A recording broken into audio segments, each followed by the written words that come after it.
Usiku wa giza ulikuwa umejaza misitu ya Kagera. Mwanga wa mwezi ulioyeyuka kati ya miti mirefu ulikuwa unamwaga kivuli cha kigeugeu juu ya nyasi. Kila hatua ya kijana mmoja ilisikika kwa sauti ya nyasi zinazokunja chini ya miguu yake. Upepo ulipeleka sauti za wanyama wa usiku, nyoka wakipiga tahadhari, huku vicheko vya mbali vikienea kimya kimya. Kijana alikimbia, moyo wake ukidunda kwa nguvu, akisogea polepole kwenye njia isiyojulikana. Ghafla aliona alama zisizo za kawaida kwenye shina la mti, vidole vilivyochora kwenye ukuta wa kiasili, ishara za kale ambazo hazikueleweka. Mwanga wa mvua ulianza kunyesha na giza likazidi kuenea.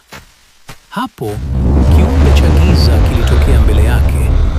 Kilikuwa na siluethi kubwa, macho yake yakimwangalia kwa kina kisichoelezeka. Miale ya giza ilizunguka kiumbe hicho, ikitoa mwanga hafifu kwenye uso wake usio na hisia. Moyo wa kijana ulipiga haraka zaidi, lakini hakuweza kutoroka macho ya kiumbe kilichofichika. Kwa ghafla, kijana alikimbia kuelekea mtaa wa kale Dar es Salaam. Nyumba zilikuwa na milango mikubwa, baadhi ikifungwa peke yake kwa nguvu, huku sauti za ajabu za usiku zikimfuata kila hatua. Upepo mkali uliendelea kuzunguka, na kiumbe kilimtazama kutoka kivuli cha giza.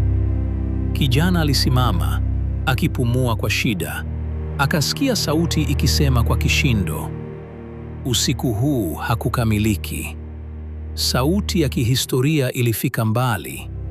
"Na sasa wewe pia ni sehemu yake."